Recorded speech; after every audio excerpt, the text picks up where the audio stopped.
પારડી તાલુકાના ઉદવાડા ગામે બુધવારના રોજ એક રિક્ષા ચાલક સાથે ગામના જ માથાભારે યુવાને સાઈડ આપવા બાબતે ઝઘડો થયો હતો અને માર મારતા રિક્ષા ચાલકને પગમાં ગંભીર ઇજાઓ થતા હોસ્પિટલે ખસેડાયો હતો।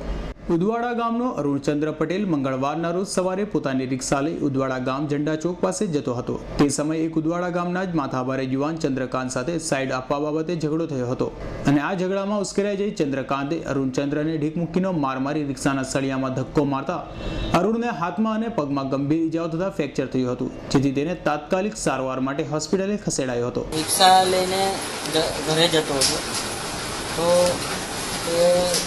ચંદ્રકાંત ઉર્ફે ચંદુ લક્ષ્મણભાઈ માહ્યાવંશી એની બાઇક લઈને ઊભેલો હતો, એટલે રસ્તો એકદમ ઘેરીને ઊભેલો તો થોડું સાઈડ આપો મને, તો સાઈડ હું થોડું શાંતિ રાખો એટલે એકદમ ગુસ્સે થઈ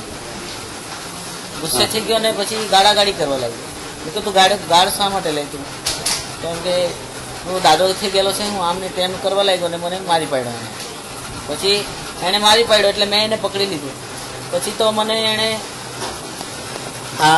પેલો પગ પકડીને સળિયામાં રિક્ષાના સળિયામાં ઠોક્યો, એટલે રિક્ષામાં સળિયામાં ઠોક્યો એટલે રિક્ષા મારી એટલે મેં સીટ પર જ બેસેલો હતો ને પછી ઢીકા મૂકી મારી ને પછી આ હાથ મારો એકદમ એણે પકડીને આમ ખેંચ્યો એટલે આ આંગળી ઉતરી ગઈ, આંગળીમાં ફ્રેક્ચર થઈ ગયું, પગમાં સ્નાયુ ખેંચાઈ ગયો।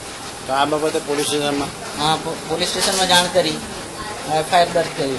ત્યારે હાલ તો અરુણચંદ્રએ પારડી પોલીસ મથકે માથાભારે ચંદ્રકાંત વિરુદ્ધ ફરિયાદ નોંધાવતા વધુ તપાસ પોલીસે હાથ ધરી છે। અમૃત પટેલનો રિપોર્ટ S9 ન્યૂઝ પારડી।